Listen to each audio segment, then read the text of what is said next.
Hi, and welcome back to Ask a Pennsylvania Dutchman. My name is Chris LaRose, and this here is Douglas Maidenford, our resident Pennsylvania Dutchman. V. Fish Douglas. I'm feeling pretty good, and I had a clairvoyant moment. Oh, yeah? I just have a feeling that our question for this episode is food related. They usually are. It's a 1 in 3 chance of it being about Yeah, we get food questions. What are the other two things we get questions about? I don't know. Relationships. And food, probably, yeah. So food, relationships, and food. Food, relationships, and food. Okay. Well, anyway, am I right? Do we have a food question? Well, let me look. Yeah, we do, Doug. We have a food question. Are you ready? I am ready. Which food have we not answered questions about I think we've yet? answered them all. However, there's always new questions. All right, here we go. So this question comes in from Jim Carpenter of Illinois with roots in Lancaster and Lebanon counties. He says, "Hello, Doug and Chris. What's the deal with sauerkraut? Of course, it's the star of our New Year's Day dinner, but what else do you eat it? But when else do you eat it? Do you eat it every day? Is it eaten with pork and sausage, or is it only eaten with pork and sausage?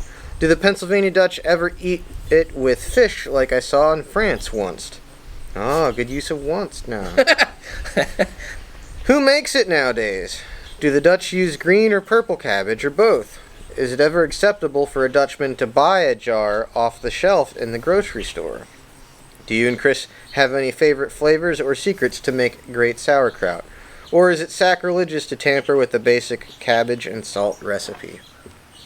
Forgot to tell you it was many questions. Yeah, today. Jim, that's like 4 questions we're gonna have to. We got to tell them all the secrets. All right, start at the top. What was the first one? What's the deal with sauerkraut? What's the deal with sauerkraut? It's like a Seinfeld thing. There's no deal with sauerkraut. It's great. It is the deal. It is the deal. That's right. Okay.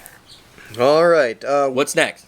When else do you eat it? Other than New Year's? All the time. Well, I eat it throughout the year. There are some people, sauerkraut's one of those things that you like it or you don't. I would eat it every week if I had it. Once a week? I wouldn't eat it every day. I would do it once or twice a week. I could eat it once a week. If I had it, I would do it. I love it on a hot dog. Hot dog and sauerkraut, come on. Pork and sauerkraut, of course. I have a great recipe for sauerkraut soup. That sounds awesome. I've made it for you. It's a beef stock. I think you need to make that. It's beef stock with sauerkraut, and there's some apples that go in. Now stop it, Doug. You know I didn't eat yet today. There's some bacon in it, too. Oh. It's delicious. I'd eat that every day. That's what it is good. I haven't made that in a long time. Anyway, so, okay, yeah. Is it only with pork? Only eaten with pork or sausage. It's funny. I don't know if I've ever had, think about like a Reuben sandwich. That's on pastrami, so that's beef. Yeah. So you can have it with beef. I've never had it with fish, though. Like he said in France. Yeah. But the French do things a little different. Yeah, they are a little fishy They're over different. there. Yeah, different. Let's see. What else? Who makes it nowadays? Well, there's still Dutchies that I make sauerkraut every year. My dad makes sauerkraut every year. I know people that make it every year. I want to start making it. Oh, it's super easy. I know it is. I just got to find a spot to let it sit for. You have a basement. Yeah, well, that's full of other stuff. You can't fit a crock of sauerkraut in your basement? It takes up 1 square foot. Just put it in there between the old paint cans? It's 1 square foot.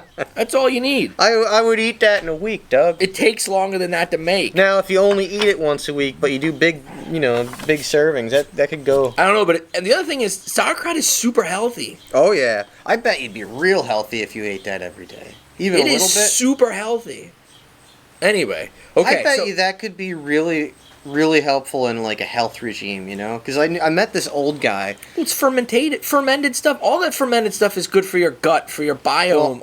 Those new terms that I met an old guy who lived over 100 or whatever, but he lived a long time, and every day he had a shot glass filled with it was a garlic, clove, blackstrap molasses, and honey, and I think he might have put a little whiskey in there too. But he swore that was his magic tonic to, old age. But if he would have added cabbage or sauerkraut, he'd have made it to 150.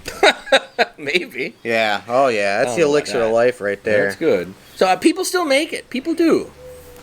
Let's see. Where do we stop here? Do you use green or purple cabbage or both? If there are people out there making red cabbage sauerkraut, good for them. I'd try it. I would try it too.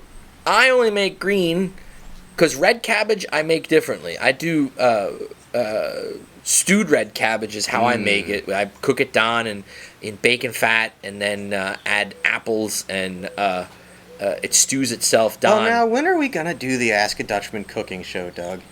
We ought to do one of those like every 2 months where we don't make promises we can't keep. Make a pig stomach one month and then, make sauerkraut the next one. We ought to do that. And then I get to eat whatever you make. Put it on our list. All right. On the shopping list or the film list? Both. All right. What else we got there? He's got a bunch of other questions, isn't it? All right. Do you and Chris have any favorite flavors or secrets to making sauerkraut? Okay. So for people that don't like sauerkraut, you just don't like the taste. Maybe you don't like the smell. Get past the smell. But for people that don't like the taste, let me give you a couple tips to kind of like get you to make sauerkraut more appealing to you.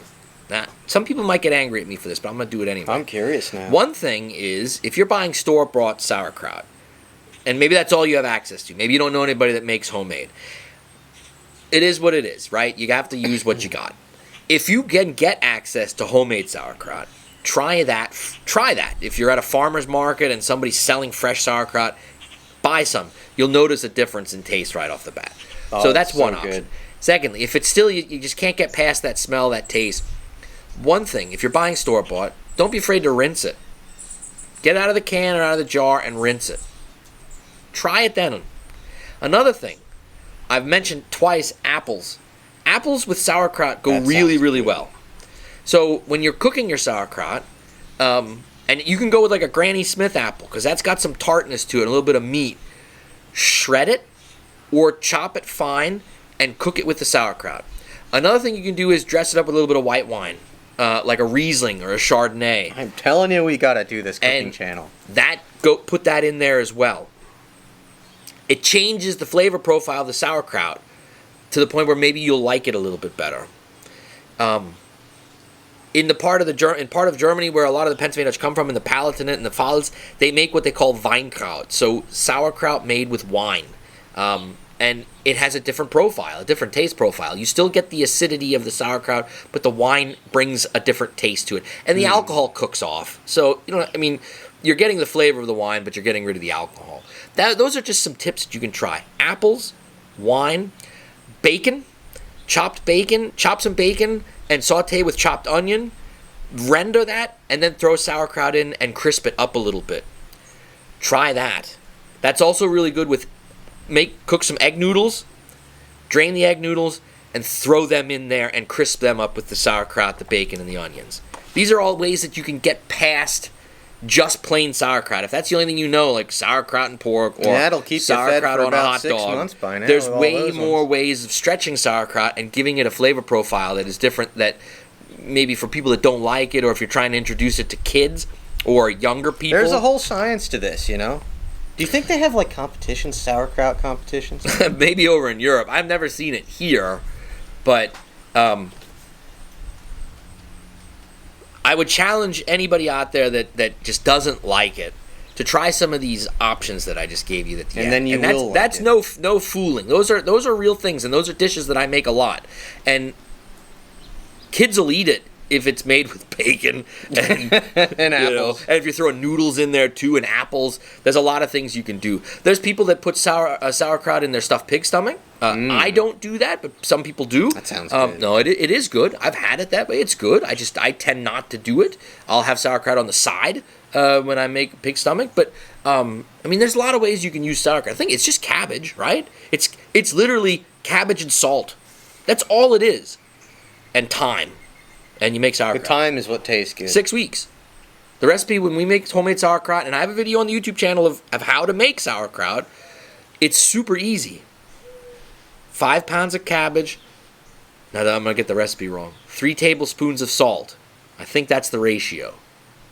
Watch the video so I don't mess that up. Or watch the cooking channel. And then all you need is a dark place and a vessel to put it in, and 6 weeks time, and you just let it go. You don't stir it. You just let it percolate. If these recipes intrigue you and you want to force Doug to do this cooking channel like I want him to. You gotta comment and like and subscribe. Make as much noise as you can in the comment section. I'll tell you, so that Doug will look at this and be like, I can't not do this. I'm gonna give you another good recipe too.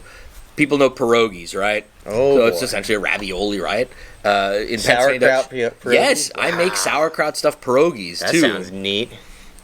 People aren't going to believe it until you show them how to make it. So we got to do this. And people that don't like sauerkraut have had my sauerkraut pierogies and ate it. You know what I mean? Mm-hmm. Same way with the noodles, the sauerkraut, and the bacon. That dish, people that don't like sauerkraut will eat that. And my sauerkraut soup, people eat that and say, I never liked sauerkraut, but this is really good. Now, is that what nationality would that be then? The sauerkraut soup comes from the Alsace region of France, so eastern France. What about the pierogies then? Well, pierogies are from Poland. Yeah, the Poles eat a lot of sauerkraut too. Okay. Yeah, I don't know.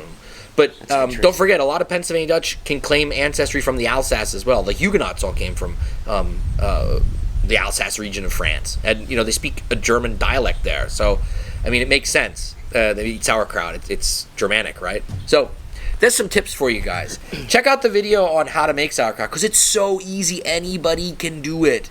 Anybody can do it. And homemade sauerkraut is, if you've only ever had store-bought, you haven't had it. You haven't had sauerkraut yet, to be honest. Seriously. Homemade is a whole nother level. Well, I think you heard it from the expert.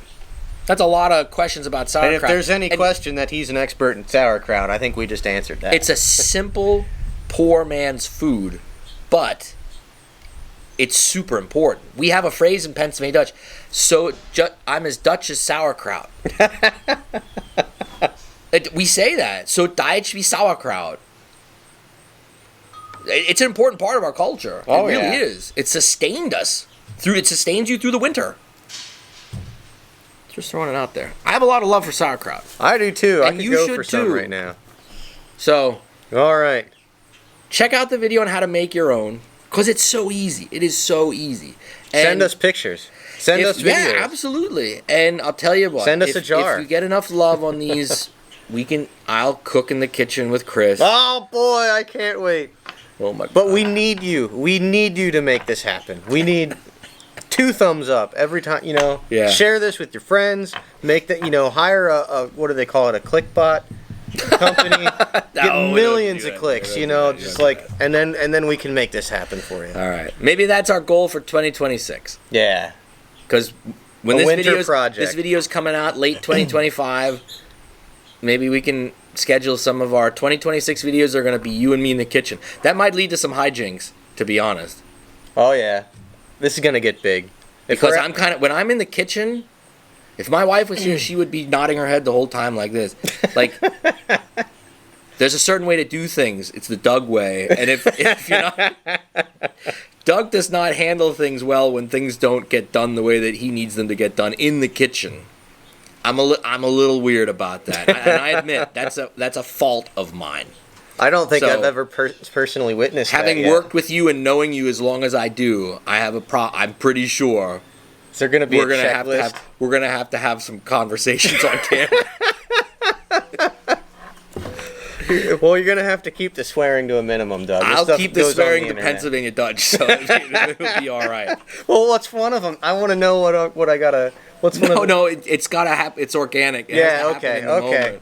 All right, you got to double like and subscribe so we can make this happen. 2026 then you can will find be the year out, of Ask a Pennsylvania Dutchman, the kitchen series. Kitchen cook-off. Kitchen series, yeah. All right. Okie dokie. Well, you heard it from the Dutchman. Keep those questions coming and expand your sauerkraut palate. Your sauerkraut horizons. That's a band name. Sour Horizons. That is a band name. Sauerkraut Horizons. Or a song at least. Yeah. We should write that. Yeah, let's do that. Okay. All right. Till next time, dear friends, send us a question. info@padutch101.com. Check out our Zazzle shop. And if you like what we're doing here and you want to throw some money in our hat, throw some cabbage in that bucket. That's what the Germans say. Do they? Yeah, cabbage is another word for money. This is all coming together. All right. Until next time. Until next time. Mach's gut. If you have a question, you have to email us at info@padutch101.com.